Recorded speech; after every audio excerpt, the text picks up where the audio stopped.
चलिए आगे बढ़ते हैं। आप बात कुछ और अहम खबरों की करेंगे। आपको बता दें कि लोकसभा में ऑनलाइन गेमिंग बिल को पेश किया गया।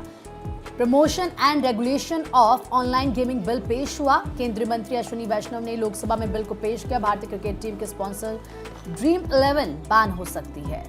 तो वहीं रमी पोकर पर भी रोक लगाने की तैयारी है। अश्विनी वैष्णव की तरफ से कहा गया ई गेमिंग को प्रमोट करेंगे, क्योंकि आप देखिए पैसा लगाकर सट्टेबाजी जिस तरीके से होती है उसको लेकर ये कहा गया कि अब ये नहीं चलेगा और ऑनलाइन गेमिंग बिल को पेश किया गया है।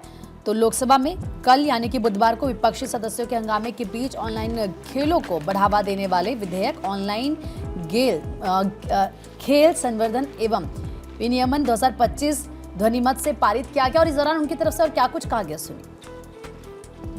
इस बिल में 2 भाग है। 3 सेगमेंट में से 2 सेगमेंट को सरकार प्रमोट करना चाहती है, ई स्पोर्ट्स को, ऑनलाइन सोशल गेमिंग को। उसके लिए अथॉरिटी बनाएंगे।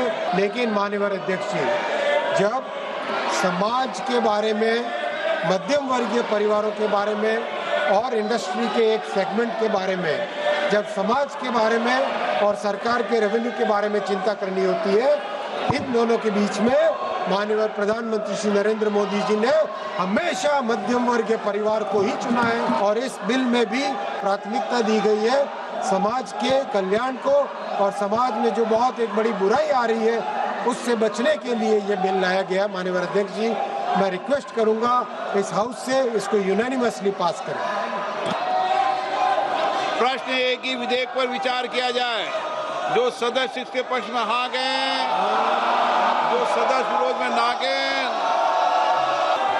मेरे विचार में निर्णय हाँ वालों के पक्ष में विधेयक पर विचार करने तो प्रस्ताव को स्वीकृत किया गया।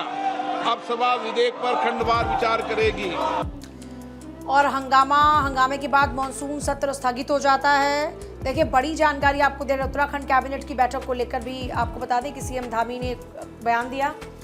सरकार ने सत्र को लेकर बड़ी तैयारी की है। तो एक तरफ आप देख रहे हैं कि केंद्र में लगातार संसद की कार्रवाई, और इधर दूसरी तरफ अगर आप उत्तराखंड की बात करते हैं, उत्तराखंड का सत्र और इसमें कैबिनेट की बैठक भी होती है। और विपक्ष ने मॉनसून सत्र नहीं चलने दिया। हंगामे के बाद सदन अनिश्चितकाल के लिए स्थगित करना पड़ा। तो उत्तराखंड को लेकर ये जानकारी है, जो उत्तराखंड का मॉनसून सत्र है, मॉनसून सत्र को स्थगित करना पड़ा। हंगामे के बाद मॉनसून सत्र को स्थगित किया गया। उत्तराखंड कैबिनेट की बैठक के बाद में सीएम धामी ने एक स्टेटमेंट दिया। उनका स्टेटमेंट ये था कि हमारी कोशिश ये है कि हम जनता के हितों को लेकर कार्य करें, लेकिन सरकार ने सत्र को लेकर बड़ी तैयारी की थी, पर विपक्ष ने मॉनसून सत्र नहीं चलने दिया और हंगामे के बाद सदन अनिश्चितकाल के लिए स्थगित करना पड़ा। तो हम लगातार देख रहे हैं, चाहे उत्तराखंड हो, चाहे उत्तर प्रदेश हो या फिर हरियाणा हो, अलग अलग राज्यों का जिक्र करें जहां पर बीजेपी शासित राज्य है, वहां पर हम लगातार देख रहे हैं कि जोरदार हंगामा देखने को मिलता है। उत्तराखंड की बात करते हैं, मॉनसून सत्र का आगाज हुआ था। संसद में भी आप देख रहे हैं कि किस तरीके की तस्वीर सामने आती है। लगातार हंगामे की भेंट संसद का सत्र भी चढ़ता रहा। और वैसे भी अगर उत्तराखंड की बात करें तो वैसी तस्वीर यहाँ पर भी सामने आती है।